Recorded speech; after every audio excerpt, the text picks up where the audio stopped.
The most effective leadership approach depends on many factors. Understanding the contingency approaches can help a leader adapt his or her approach, although it's important to recognize that leaders also develop their ability to adapt through experience and practice. The failure to find universal leadership traits or behaviors that would always determine effective leadership led researchers in a new direction. Although leader behavior is still examined, the central focus of new research is the situation in which leadership occurs. The basic tenet of this focus was that behavior effective in some circumstances might be ineffective under different conditions. Thus, the effectiveness of leader behavior is contingent upon organizational situations. Aptly called contingency approaches, these theories explain the relationship between leadership styles and effectiveness in specific situations. Contingency means that one thing depends on other things, and for a leader to be effective, there must be an appropriate fit between the leader's behavior and style and the conditions in the situation. A leadership style that works in one situation might not work in another. There is no one best way of leadership. Contingency, after all, means it depends. Several models of situational leadership have been developed. The situational theory of HERSEY and Blanchard, the contingency model developed by Fielder and his associates, the path-goal theory, the Vroom model for decision participation, and the substitutes for leadership concept. Contingency approaches of leadership seek to delineate the characteristics of situations and followers and examine the leadership styles that can be used effectively. Assuming that a leader can properly diagnose a situation and muster the flexibility to behave accordingly to the appropriate style, successful outcomes are highly likely. Two basic leadership behaviors that can be adjusted and address various contingencies are task behavior and relationship behavior. Let's take a look. Research has identified these two meta-categories, or broadly defined behavior categories, as applicable to leadership in a variety of situations and time periods. A leader can adapt his or her style to be high or low in both task and relationship behavior. High task behaviors include planning short-term activities, clarifying tasks, objectives, and role expectations, and monitoring operations and performance.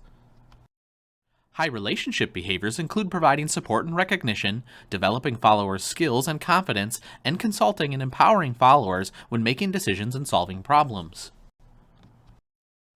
There are four possible behavior approaches: low task, high relationship, which is the supportive style; high task, high relationship, which is a coaching style; high task and low relationship, which is an authoritative style; and finally, low task and low relationship, a delegating style. Most leaders typically lean towards being stronger in either task or relationship-oriented behavior. Most experts suggest that a balance of concern for tasks and a concern for people is critical for leadership success over the long term. After all, leaders need to understand how leadership is often contingent on people and situations. The situational theory focuses on the characteristics of followers as the most important element of the situation and consequently of determining effective leadership behavior. The point of HERSEY and Blanchard's theory is that subordinates vary in readiness level. For example, people low in task readiness because of little ability or training or insecurity need a different leadership style than those who are high in readiness and have good ability, skills, confidence, and a willingness to work. According to the situational leadership theory, a leader can adapt one of four leadership styles, based on a combination of relationship, that is concern for people, and task, a concern for production, types of behavior. The appropriate style depends on the readiness level of followers. The four styles are telling, selling, participating, and delegating. The telling style is a very directive approach that reflects high concern for tasks and a low concern for people and relationships.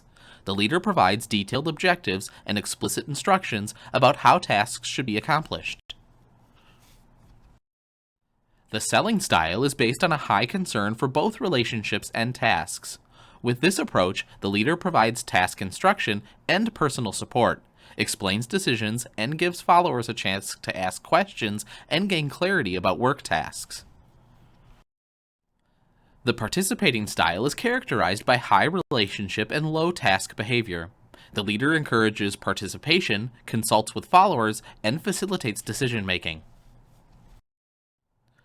The fourth style, the delegating style, reflects a low concern for both tasks and relationships. The leader provides little direction or support because complete responsibility for decisions and their implementation is turned over to followers.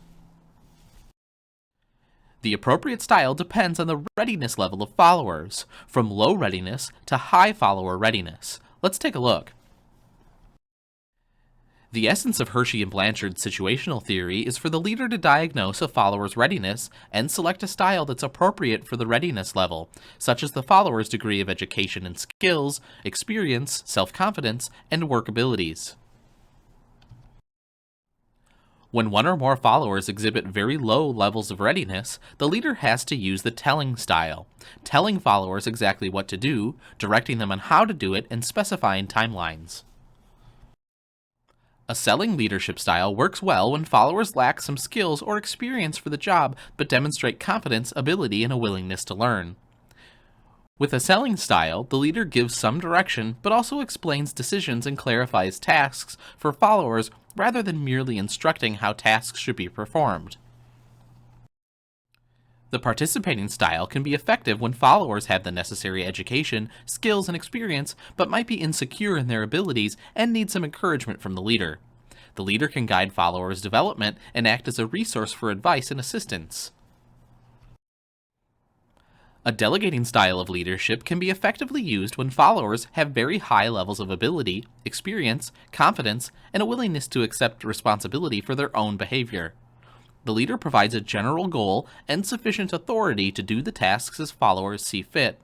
Highly educated professionals, such as lawyers, college professors, and social workers, would typically fall into this category. There are followers in almost every organization who demonstrate this very high level of readiness. In today's very diverse workplace, with people of widely different ages and readiness levels working side by side, many leaders find themselves to be using multiple styles. Hershey and Blanchard's contingency model focuses only on the characteristics of followers, not the larger situation. The leader should evaluate subordinates and adapt whichever style is needed. The path-goal model is called the contingency theory because it consists of contingencies: leadership style, followers and situation, and the rewards to meet followers' needs.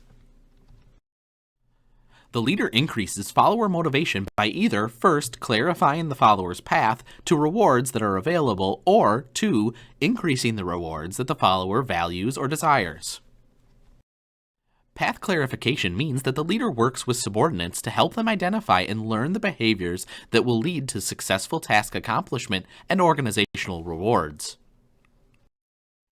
Increasing rewards means that the leader talks with subordinates to learn which rewards are important to them, that is, whether they desire intrinsic rewards from the work itself or extrinsic rewards such as raises or promotions. The leader's job is to increase personal payoffs to subordinates for goal attainment and make the paths of these payoffs clear and easy to travel. The path-goal theory suggests a fourfold classification of leader behaviors. These classifications are the types of behavior the leader can adopt and include supportive, directive, achievement-oriented, and participative styles. Supportive leadership shows concern for subordinates' well-being and personal needs. Leadership behavior is open, friendly, and approachable, and the leader creates a team climate and treats subordinates as equals. Directive leadership tells subordinates exactly what they're supposed to do. Leader behavior includes planning, making schedules, setting performance goals and behavior standards, and stressing adherence to rules and regulations. Participative leadership consults with subordinates about decisions. The leader behavior includes asking for opinions and suggestions, encouraging participation in decision-making, and meeting with subordinates in their workplaces. Achievement-oriented leadership sets clear and challenging goals for subordinates. Leader behavior stresses high-quality performance and improvement over current performance. These 4 types of leader behaviors are not considered ingrained personality traits. Rather, they reflect types of behavior that every leader is able to adapt depending on the situation. And there are 2 important situational contingencies in the path-goal theory.